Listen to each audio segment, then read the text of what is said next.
Just, Are you having an aneurysm? Okay. I think he's having a stroke. Yeah. Well, I can't see what his left hand's doing. Oh, Jesus, Tom. oh, that was good. I'm sorry. Oh. Welcome to SideQuest Source, a podcast about games for nerds by nerds. Thank you, Tom. You're welcome. I enjoy doing that. Because you do have the sexiest voice. Well, thank you. We know that Tom is the producer of SideQuest Sauce. Well, come on, we're all producers. We all write down content ideas. Oh, that is true. Yeah, I mean, you're the editor. I just work here. Max has a very important job. He just provides us with rage to give us the energy to make the podcast with. I mean, He's like that guy from Inside Out, you know, the guy with the flaming hair. Yeah. He's just grasping onto the table, you know, like waiting to explode for absolutely no reason. We never know why he's angry, but he's just filled with rage. Yeah. Okay, so I heard that. I was just, I piss you guys off so much. That's what I was going Oh, for. sorry. I thought, okay, it's Tom. I mean, of course, it has to be about the betrayal. Yes. Yes, it is. That one time. Yes, the one time. Never letting that go. And once again, we're going back to that one moment in that game. Yeah. When I still haven't got over it. That one time. that one time Max betrayed us. When Tom was so sure he was going to win, and then... No. I was so then he sure didn't. we were going to win. Yes, but then instead, I made sure I win. Because if you would have won, I would have lost. It still hurts. Anyway, but I think we should. It looks like we're going to open every single episode with like Max. Max betrayed us that one time. That one time. We're going to have to do like record a reenactment, you know, with background music and lousy actors and stuff. So that we can see how it went down. I can see it like in my head now. We made like it's going to be animated with like anime special effects, like in the background. Yeah. Like do it. Like, no. What? I won't. And I activate my trap card, you know. Oh, you can't do that. I don't think I could stand to relive that experience. I mean, it's like like making victims recount their experience in court.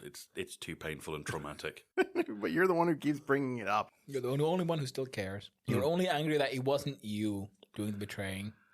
I'm very cooperative in board games. I take care of my friends. I look after you guys. And then you stab me in the back. Yeah. You merciless sociopath. Okay, anyway, so as we've been just bullshitting and wasting time, Yeah. I've just kickstarted another Dungeons and Dragons supplement. Yes, we just saw, and I got to say, Kickstarter. I mean, what a platform. Love it. It has brought around this, well, okay, maybe a lot of people will probably say that a golden age of board games have been going around for a very long time now, but I think a It's true certainly renaissance, facilitated it. Yeah. you know, no, as, I mean, as I like board games, but I'm not as involved in like discovering new board games as you guys. And even I have noticed that thanks to Kickstarter, there's just so many new different things, and people can obviously experiment more with to see like, hey, would people even like this game before we high go into quality production? board games. Yeah. Because I mean, back in the day, I mean, when there were really good board games, and you'd go to the shop and you'd buy your board games, and you'd go online and see what the reviews are. But it's usually from like production houses and stuff like Asmodee or whatever. MB. Yeah. Yeah. And you'd see, and they'd be like the same stuff. However, when Kickstarter started coming out, and I saw like a couple of board games, like the planet making game, Yeah. and then some other games, I was like, man, these look like really good games, but they look really risky. These are types of games that these big production companies probably don't want to, put money into, like the Seventh Continent. You know, It's like if we can't sell 50,000 units of it, Yeah. we're not interested. and that thing weighs a ton. It's like, I'm telling you that when you have both that and the expansion set, it weighs like 20 kilos almost, because it's nothing but cards. Yeah. But it's a great game. Yeah, Seventh Continent, if you haven't seen it, it's sort of exploring Antarctica looking for mysterious ruins. I mean, think a bit of Cthulhu-esque It's background. not even Antarctica. It's just like It's a magical it's a magical continent. Okay, yeah. Yeah. more like Mew or whatever. Yeah, it's exploration, Yeah. it's cooperation, it's looking for evil relics, and it's a wonderful game. And it's designed as a massive map that I swear, if you like lay it all out, It's huge. It's like We're 5 going to meters need a by bigger 5 table. Yeah, 5 meters by 5 meters, the whole thing. It's just a great game. I really like it. It's a choose your own adventure, but it's actual 3-dimensional models and the cards. But there's like 1 billion cards in there, and it just weighs a ton. And that game would not be produced by any big production company. Now, that game made on Kickstarter, like, I think its second run made like 7 million, or like a couple of million anyway. And then the expansion made like 7 million. Yeah. And then after that, they were just like, okay, we're done. We're not going to be retelling this at all. So the people who Kickstarted this, they're the only people who are going to get it. I'm so happy I Kickstarted it, because I've already gotten like 3-4 offers from people, and I'm like, nope. Well, yeah, I mean that's proper like saving for the future. Like you have like a rare game now. Yeah. Now I heard they're making a new game which will be like the same idea, but it's built in like a big city, which might be like really interesting, like a sci-fi version. Yeah, like exploring a city looking for mysteries. And that's what's so great about Kickstarter, because it allows people then to bypass the middleman, produce themselves, and make. I mean, there are horror stories. I mean, there's the story about that one guy who made that one. I don't remember what it was, like a dice game or something, but he ended up spending more money. He had to sell his house and everything. Yeah. Fulfilling the orders. Most of the time, people, when they do the Kickstarter, they're not doing it for the money. They just want to make their passion project, which is, I think, a right goal. Sometimes they do make money on the side and so on and so forth. You know, like, you have to be careful with it. And as a buyer, you have to be careful, because sometimes you can back projects that in the end backfire. You know, sometimes they don't get produced, or they might get, really delayed. Now, with backing Kickstarter, there is a risk. There is a risk. Yeah. Yes. Oh, yeah. And a lot of people, when you read on the Kickstarter like pages, that people are like, "Where's my order? I've been waiting for 3 weeks." And it's like, look, when you kickstart something, when they say that it's okay, it's going to be out next June, add an extra year on top of that. Yeah. You know, it's the thing is that there's always going to be production delays. I don't mind, because I tend to forget the stuff I've ordered, and then suddenly I start getting all this really cool shit in the mail. It's like Christmas every month. Exactly. It's great. And then I call you guys. I'm like, I got this game. I forgot I ordered it. Like right now, I totally forgot. And I got the extension and the Uber box or deluxe box for the Island of El Dorado. So now I can get everything into one box, and it looks really beautiful. Nice. The Island of El Dorado. We played it once. Yeah, it was good. You almost destroyed it, but it was fine. Hey, I'm sorry. You shouldn't have bought me all that beer. I know. And it was a great game, and I hope we can play it again. But yes, you got what did you just get now? I from just Kickstarter? got a expansion for 5th edition based on the Hellboy franchise. Ah. Yeah, so if we can play, was it BPRD? Yeah, BPRD. Yeah, you can play that. I mean, What's BPRD? The Bureau of Paranormal Research and Defense. Yes. Oh, okay. go. You're still referring to the Hellboy thing. I thought Yeah. you were then referring to you can play it like this. Like that sounds like a mechanic. I don't. Don't you know the BPRD system? Yeah, I'm like I know D&D. I thought we were talking about D&D. What's BPRD? Well, it is, but it's this is the Hellboy module for D&D. Okay. And I think that would be kind of cool. So modules I've backed for 5th edition D&D. Interestingly, none of them are marketed for being for Dungeons and Dragons because of You're not trademark. allowed to, but so they're marketed as being for 5th edition of the world's most popular role-playing game, which everyone understands, and it's such a great system. It is a really that good you system, can make these ports. Yeah. So we have Sviland, the 5th edition Norse setting and adventures, which should include a campaign that takes you all the way from level 1 to level 20. So this is a lot of playtime. That is wow. They actually made a campaign for the whole thing? I think so, yeah. That's insane. I think it was like up to level 12, and then they did like stretch goals will take you to higher levels. Oh, dear. So that's a lot of material. No multi-classing then. The Hellboy, the role-playing game. The Book of Monstrous Might for 5th edition. So that's like additional creatures and monsters to populate your worlds with. Age of Antiquity, an ancient world setting for 5th edition. So you sort of Romans and ancient Greeks and the like. That'll be pretty cool. The Doom of Northwood. So that's a horror-themed module. It's a standalone module. So we have gaming for the next 8 years here.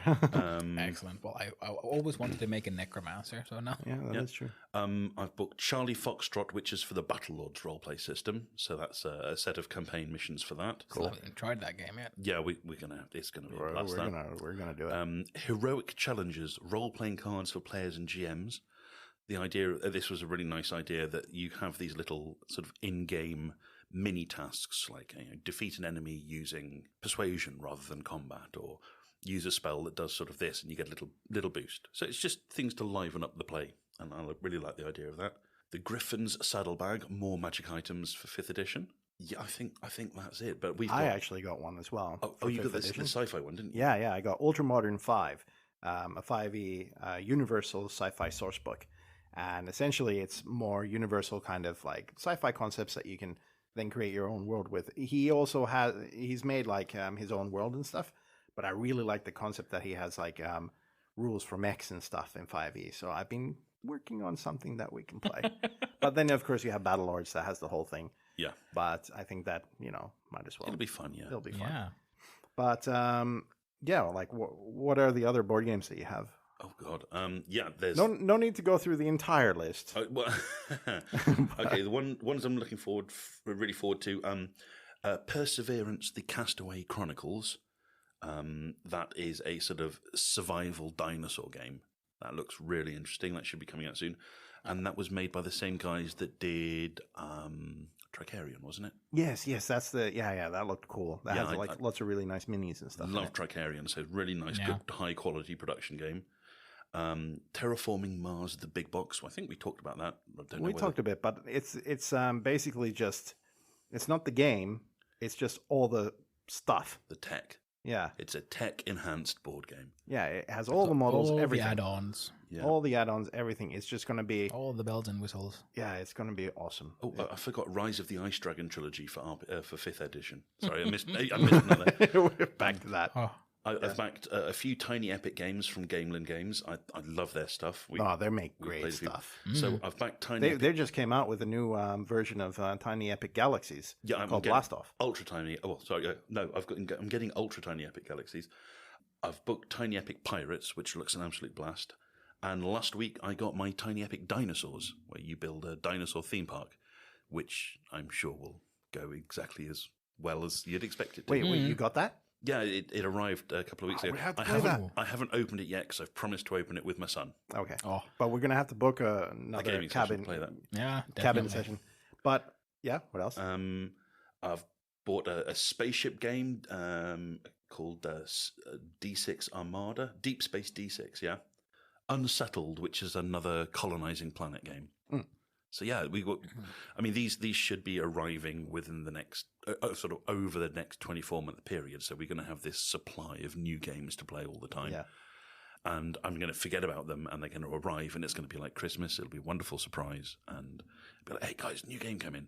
It's all cool and all, but I liked how this just turned into marketing session. Yeah, it did. Like advertising, I paid for this. Oh, here's all this free advertisement for these board games. I'm like, yes, Kickstarter's cool and all, but I mean, wow, that's like so many games, man. Well, hey, we haven't even gone through my list. Oh, yeah, that was just Tom's list. That was just Tom's list. I want to play all the D&D things. Yeah. I mean, I'm getting the additional the add-on for Spirit of the Forest. That Forest game we played like once 2 years ago.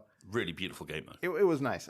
Age of Atlantis by the guys who made Island of El Dorado, which is basically a city building game of Atlantis, which looks really awesome. A new source book for Paranoia, which we haven't started yet, but when I saw this, I was like, I need to get this. It's called Project Infinite Hole. Phrasing. Project Infinite Hole. Project Infinite Hole. Oh. And I'm already starting an OnlyFans for that one. Do you remember those mini board games I buy that look like books? Yeah. They made a new one called Bristol 1350, a medieval game of racing, plague, and deceit. Ooh. So that looks cool. Cool. I'm getting that. Then there's the Sea of Legends, which is basically Sea of Thieves, the board game. Who Goes There, 2nd edition. So it's just an update of one of my favorite board games ever, the Thing game. I backed a Neverland game, like a Peter Pan-based storytelling game. That's supposed to be a good one to play with kids as well. Because I mean, my oldest son is 9 years old, and he loves playing games, board games. So. That's another thing I have to say with Kickstarter, that they have the courage to make more board games that are family friendly and for kids, but not make them like Kimball or something that you find in a children's shop. Mm-hmm. These are family friendly games that you can play with your kid that are actually fun. Yeah, actually interesting. It's true. It's really annoying when you talk with people who haven't really gotten that into board gaming, and you say, "Oh, I like board games," and then they say, "Oh, I really like Africa Star and Kimball and all these like classic." I hate African Star. Or like Monopoly and stuff, and it's hard to to explain to people why board games are cool when they don't understand that games like Tricurion exist. I have to defend African Star just a little bit. Now, if people don't know what African Star is, I'm pretty sure the Scandinavian people do. Yeah. But anyone outside of Finland, Sweden, Norway, African Star, or in Finnish Afrikan tähti, is a very it's kind of the game all kids get alongside Monopoly and stuff when they begin. When they're young, it's one of those really, really cheap games. It's a cheap classic old game, but it has a sense of adventure because the idea is that you're an adventurer who goes through the continent of Africa looking for this famous diamond called the African Star. Now, how you do it is you have this board in front of you of the map of Africa, and there's these different locations you can go to. You roll the dice to see how far you can go. And then you flip the thingy over because there's all these like tokens which are flipped over, but it costs money, if I recall, to flip them over. Mm. And some of them then have diamonds inside. Some of them are nothing. So you're basically excavating all these sites. Yeah, sometimes you might get robbed into one of them. In some of them you can get robbed, and it costs money to then go on a boat or on a train so that you can get to places faster because it's a race against the other players. And once you find the African Star, then it's a race to get back with it. Yeah, to the starting point. And for such a simple game, it does evoke a bit of adventure feeling. It is a really simple game, and they have made an add-on for it, actually, that convolutes it, and we'll get to add-ons in just a minute. Okay. But out of all those starting games, it's not so bad to start off with. However, you're absolutely right, Max, when it comes to, like trying to express board games to people who only know that. They only know Kimball. They only know it's just, you roll the dice and the game kind of runs itself. Yeah, it's snakes and ladders. They've only experienced these like old childish games. Mm. And I've seen like a lot of the stores and supermarkets do have a lot more interesting games in them nowadays, but they're still very childish looking and simple. And I know, and it's like funny. It's like we got lucky as kids though, when like I was introduced. I had these basic games, Monopoly and all that, but my dad really loved like more tactical board games, so he had more like games with like strategy and like World War II kind of games. Like Risk? No, not Risk. He had like I think it was Axis versus Allies. In fact. He was playing that. It was way too complicated for me as a kid to play. But then he got this game about chariot racing in Rome, and it was very, very cool. You just raced around this track, and it was great. And then my dad one day with my brother, they found this old IndyCar racing game that they had bought like back in the early 80s. They never played it, but it was in the board game cupboard. And then one day they decided to actually read the book and start playing. And for them, it became this like hobby. Like, we're talking like fantasy league kind of like gaming where other people started coming in from outside, like their friends, my dad's friends, and then they all had their own racing team, their own little miniatures. They started making maps of different tracks, and they had an entire league that would last like half a year. They put money into it. So, and they had a little cup. And I was too young to really join in. They were like, no, this isn't, men are playing now. I saw that as like the adult thing, that they're playing this bloody board game and they're like taking it seriously. You can hear them screaming and swearing when their dice didn't go correctly. And I saw that was really cool how they like made it like this bigger thing. And it's just pieces of plastic and cardboard, and it became this event. And I'm saying like we got lucky because I really got introduced to board games then with Hero Quest and Space Crusade. Because alongside Monopoly and African Star and Kimball and all this stuff, then you have this game called Hero Quest, which looks absolutely awesome. It had all this stuff inside. It was insane. And big adventures and skeletons and stuff, and you're like, what? You know, it was just like so cool. And then when it got into Space Crusade, which for me was like the real like, holy shit, now you're going in there and it's like so difficult to play because one guy plays the bad guys and basically runs the game as the other guy's playing the Space Marines, try and just survive. For me, that really like showed me what board games is really all about. And now with all like Kickstarter and all these games, I have some friends who have recently started getting into board gaming, and they started with they bought Betrayal at the House on the Hill. And they were just like, wow, like I didn't know board games could like do this, like evoke theme so well. I'm like, yeah, you know, you put good music playing in the background, something creepy, and you start doing it and you get into it. And that's a mark of a really truly a good board game, when you can like forget you're playing a board game and you're experiencing it. Because with a good board game, you're making a story that you can then share with other people. Yeah. With Monopoly, it's like, well, yeah, I bought 5 properties and then I got all the money, and then my family doesn't like me anymore. I mean, there's no thematic way to describe what happened in a game of Monopoly. Yeah. I agree, and Monopoly, it wasn't Monopoly like originally. It was there were 2 games. There was the landlord's game and the tenant's game, and the point of the game was unfairness. But then only the landlord's game was like really released, and that's that Monopoly. Quite possibly. I mean, yeah, it was supposed to show how the system is rigged against people. Exactly, yeah. And that monopolies form naturally, and they're not a good thing. So yeah. One person wins hard, and everyone else it doesn't go that well, and so they just took that part of the game and rebranded it as Monopoly, and it is honestly, it is a stupid game. From a mechanics point of view, Monopoly's biggest fault is that the resource that you collect to play the game is the same as the resource that you collect to win the game. It's money. You always want more money, and more money will allow you to do things that will make more money. So there's a positive feedback loop. Yeah. There is no mechanic in the game to help people that fall behind. So once you're behind the curve, the game is impossible for you to win.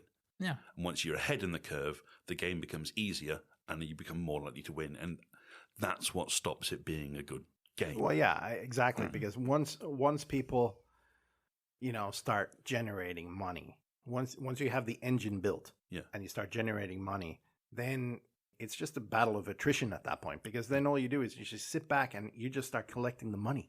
Imagine if there was a maintenance mechanic in Monopoly, so that you had these properties, but every property you own, you had to pay the bills for. You had to pay upkeep on the houses and the hotels. So, yeah, sure, you're in the lead. You've got all these houses and hotels and properties, but you're paying every turn. Why not to keep actually them up. add like a? See that? There is no tactic to Monopoly. I have a quest for us. Okay. Let us redesign Monopoly To make it less terrible. To make it a really good game. Make it actually live for its name, a Monopoly. My first improvement for Monopoly is to Teflon coat the board, so it's easier just to slide the whole thing into the bin. That then brings us to our next topic, which would be add-ons to board games in general. The DLC of board games. Yeah. Yes. You know, like what is, you know, like Post-delivery content. Post-delivery content, yes. What are they a good thing? Are they a bad thing? I know quite a few situations where this add-on stuff actually doesn't add anything to the game. It just bogs it down. I mean, they actually made a DLC or an add-on for African Tähti, and it made it very convoluted. It like was supposed to add the story and all this stuff, and I'm like, stupid. And the whole point of African Tähti, because the thing with that I liked about the Africa Star game was because you could just go and explore, and you never know what you're gonna find. But at its core, it's a game of kind of like tag-ish. Like everyone goes out to spreads out, and whoever finds the thing, then everyone has to rush back. Whoever makes it back first wins. It's similar to some playground games when we were kids. Yeah. So that's the kind of game that is. So if you add an add-on to that, I can't see it adding anything to the game. The only virtue African Star has is its simplicity of gameplay, that you can play it with a 6-year-old. Yeah, well, that's what it's made for. So. Yeah, and as a game for a 6-year-old, it's okay. But to try and add a depth of gameplay would just make a different game. Yeah, absolutely. Yeah. I mean, the premise could work for a different kind of game, but the core mechanic, not really. Not really. But like then you have other board games where, you know, the add-on just adds more to the board game. But like, well, there's quite a few add-ons for Tricerion, for example. We have yet to try, but everyone swears by them. But what makes a good add-on? Is it something that just adds more of the same, that just makes the content more, or is it something that like changes the rules? I mean, there's the add-on for Betrayal at the House on the Hill.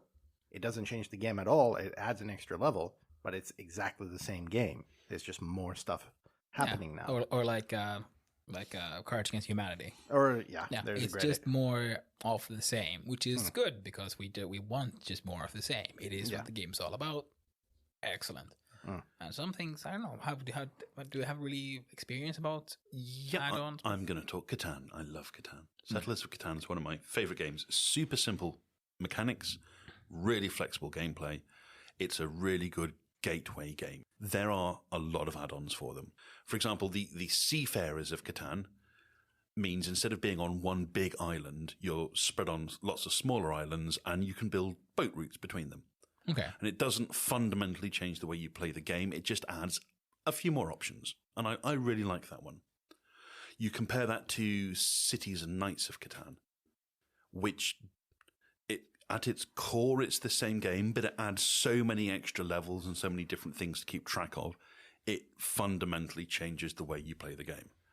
And I don't like that because one of the virtues of Catan for me is the simplicity of the core rules. That the entire game is about the decisions you make within this limited set. And the Cities of Knights just adds a lot more new processes to the game. And I find that actually detracts from the enjoyment. Yeah, some add-ons make the game more fun, but some just change the game in ways that it's not the same game anymore. It's not the same game. Yeah, I mean, I have a similar experience because I just realized this. One game was Carcassonne, which is a very simple tile-laying game, and it has a multitude of add-ons. And I remember I got one or two add-ons. I think I got one add-on to it, and that was fun.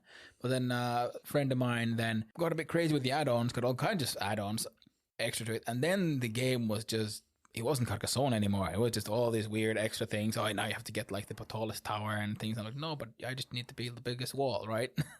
I'm like, nope, we still have to do that, but all these other things you have to all this extra stuff you have to do and so and then the game got really bogged down because then you have to make sure are all the extra rules being applied. Have I done everything I can during my turn? Where it used to be just lay down a tile, and the few add-ons I got, which like a few more extra tiles. That's it. It was kind of the same story when if you remember, we used to play zombies a lot. Yeah. And then I started getting all the add-ons, and it was good. But then slowly it started going like, oh my god, there's all these things now. There's an extra helicopter pad. You go into the military base, or then you go into the mall, and suddenly it just got like massively big when it used to be this really fun, fast zombie game. Yeah. And now all of a sudden there's like a bajillion different things happening at the same time, and it did get bogged down quite a bit. Yeah. I can give you the best add-on game example there is in the world. Where you take something that's really boring and crappy and nobody likes it. No one sane likes it. Cross-country skiing. Boring. What's that? Cross-country skiing. It's boring. Yeah. No one gives a shit about cross-country skiing. Oh, I thought you meant there was a game called No. Actual cross-country skiing. Watching people ski in a circle. Boring. Well, hey, you give can't them say guns. that in Finland, man. You give them guns. Oh, the biathlon. Oh, that's fun. Yeah. Now, I personally think all sports could be improved with guns. No, but biathlon makes sense because it's actually a Military pastime. It's military pastime, really old, and it's military and hunting. It's what people used to do, so it makes sense to compete in that. What do you mean you can improve all sports with guns? Football, boring. Give them guns, I'd watch that. Synchronized diving. Huh? Give them guns, shoot a target on the way down. I'd watch that. Okay, what about bowling? Bowling. Any pins that are left over? Lock and load. I would watch that. Yeah, exactly. See, any sport can be made better by giving the competitor guns. I have to figure out something. There has to be a sport there. Golf. Golf.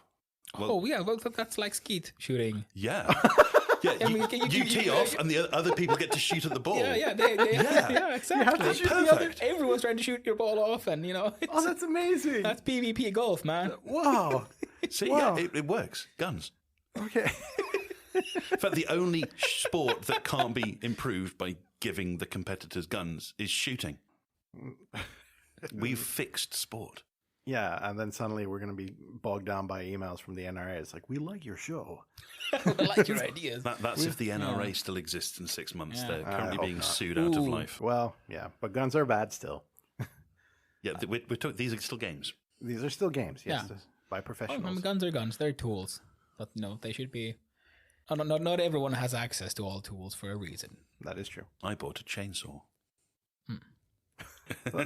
Once again, we segued into guns and NRA and such. But back to add-ons. There's some good additions, and then there's some bad ones. Mm-hmm. Do you think all games deserve to have add-ons? I mean, add-ons, you can't really call them good or bad because it just depends on how they're made. I mean, what they're designed for, like we were saying, like the classic Africa Star, divide some people, the game itself, but the core mechanic is go to point, like everyone has to go exploring, looking, and when the thing is found, everyone has to race back. But only the person that has it wins. No. Is that the rule? Yes. That's Yeah. why the game sucks. Oh. Yeah. I can't remember the rules. I mean, I haven't played it since I was like a child. But still, I mean, it's... Yeah, I mean, I just want to add, like, there was, they did an add-on to Tiny Epic Galaxies as well. Uh-huh. I have not tried it yet, so I'm not going to say is it good or bad. But just looking at what it promises, the game itself is so simple. It's so nice that you're just collecting planets, and the one with the most points wins. Depending, each planet has different powers, but they also have different point values. This add-on makes it like into the strategic 4-time, conquering game that just makes it look more complicated than the game should be. Yeah. So I like 4X games, but they're big games, not little games. The virtue of the Tiny Epic games is they're quick, they're simple, they're replayable, they're fun. They're not a massive investment in time. Yeah. A good add-on adds either more of the same, which is the good stuff, like in Cards Against Humanity, or it adds rules that actually flow or work with the game and enhance the game itself. And even there, I mean, like in Carcassonne has good add-ons, but I'd say but also you don't want all of them in play at the same time. True. So Maybe it's just like pick it's one. a bit like spices, you can't just put all of them in there. Yeah, even though every single one of them works individually, Yeah. together you might get just a hot mess. It's a bit like in Crusader Kings, like when you click on all the add-ons and the game. Yeah. And then it just gets like there's so much stuff happening, and then suddenly like the Mayans attack. It's like- Yeah. I got like XCOM 2, and I haven't played it before, but it came with all the add-ons, and so I'm playing it. Oh, it seems cool. And suddenly my dude's now wearing a golden snake armor outfit. I'm like, this feels slightly out of place. I'm guessing this is from one of the DLC contents that. yeah. Like well, thankfully, suddenly like snake monsters that are blue, and I got like, and it's like, okay, I'm still following the main line, but main story, but there's obviously other things. but thankfully in board games you don't get into that. Usually, like, where yeah, you get, yeah. like Well, you're that playing might it. happen if someone like you, hey, let's play this board game. Never played this before, and then you without you realizing he's added all the DLC. Yeah. So if the game makes sense. Wait, what? Where did this troll come from? I thought we were like city building. But this is a stuff. And then special rule. Speaking of Crusader Kings, now there's a game that needs an add-on. There is a game that needs an add-on. Because the board game, it seems promising, and there's a lot of stuff happening, but most of it is pointless. For me, Crusader Kings, the board game, is one of my Kickstarter disappointments, because it's a game where it felt like it's not the game that they marketed it as. it felt like it was like some sort of medieval strategy game, and they tacked on the Crusader King's name, and they tweaked some of the card elements to make it have the story things that happen in the game to make it feel the same. But in the end, it's like, well, none of that mattered. Yeah, none of that mattered. The whole game, everything you do in the game doesn't matter because it's all about the gold. Yeah, because in the end, it's like, okay, I'm going to move this guy here because I have to move him there because in the previous turn, you moved someone somewhere, and now the game plays itself, and we're just watching this game play itself. And then we're just like, yay. The individual elements of the game were really nice. The sort of the building a dynasty element of the game I really liked. The mechanic where you have the little virtue tokens and draw a token, and if you draw strength or something, then you win. So you customize your dynasty's style. The problem was the larger scale strategy of the game, that it wasn't well balanced out. Well, yeah, because it has a lot of interesting and cool elements. Yeah, and interesting parts like the whole drama happening between characters and stuff. And but in the end, when the game ends and you count your points, you realize none of that mattered. Yeah, there was all these things you could do that actually do not affect the game at all. And that's why I think an add-on could fix that game because it feels like it was rushed. It's not finished. They got all these cool parts, but they forgot to like figure out how they all work together. Yeah, I mean the game was. If I want to make a reference, the game was all sauce, but they forgot the meat. Yeah, the actual core of the game was just sauce. Didn't work. Yeah. Well, so I'm hoping they make an add-on to fix it. To fix it, just like a rules change, essentially. I mean, they could make it as a PDF, or like, hey, actually, we're going to change how points are counted. Yeah. To make all these actions you have actually matter. So I guess we agree then that in general, add-ons are a good thing for board games. Yeah, as long as you know how to use them. As long as they're well made. As long as that's the problem with these. It's not an easy. There might be some Puritans out there who say like, if the game requires an add-on, then why didn't they add it on in the beginning? Why isn't it part of the core mechanic? And so on and so forth. I mean, I believe there are some games that don't need any add-ons and they're good as what they are. And then I believe that I also think some games require the add-on to actually best express what the game is all about. Yeah. I absolutely agree there. Some games can be improved with them. For some, it's just a nice extra mechanic to just make it slightly different, so you can keep on enjoying that old game without the game getting like too old and boring. You can this time we're playing this, but we're adding on these. I think that's the original intent. Bit. Yeah, and that's a good thing. I mean, ultimately, Dungeons and Dragons is the game of ultimate add-ons. That is very true. That's a very good point. That is very true. And we've got a lot coming in that will hopefully add flavour to the game. I mean, if it turns out that it changes the mechanic in a way that it's not fun to play or the setting just doesn't fit with the rules, fair enough. Yeah, the DM always can change what's going on. And the good thing also with the D&D, the 5th edition at least, is that the core rules are very simple, very simplistic even, and that's why it works so well. So outside of, I don't think the add-ons are likely to break the rules. They might just like give you unfair challenges, like you meet beasties and their stats are just insane. But that can be modded by the DM. Easy. Exactly. And now we're going to have like a shitload of stuff to play now when Tom with all his Kickstarter books coming. Yeah. And it can be the DM can fix that in two ways. One, like nerf the monsters, or then just like, okay, we'll just raise the starting level. Yeah. So it's very very easy to fix, and it is such an it's a fun mechanic, and the only problem with it is just I can't play enough. True. What about like add-ons for real life or something like that? Like hobbies, like cybernetics. Yeah, exactly. Cybernetics. Where else can you add add-ons to? Like cybernetics. Well, I have one. What? I have a nylon webbing inside my stomach lining. That's more a repair than an add-on, though.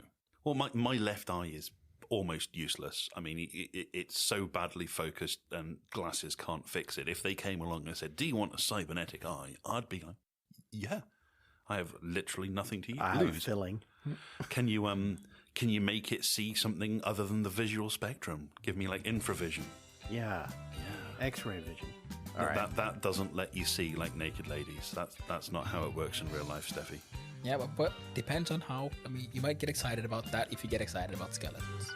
Good bone structure.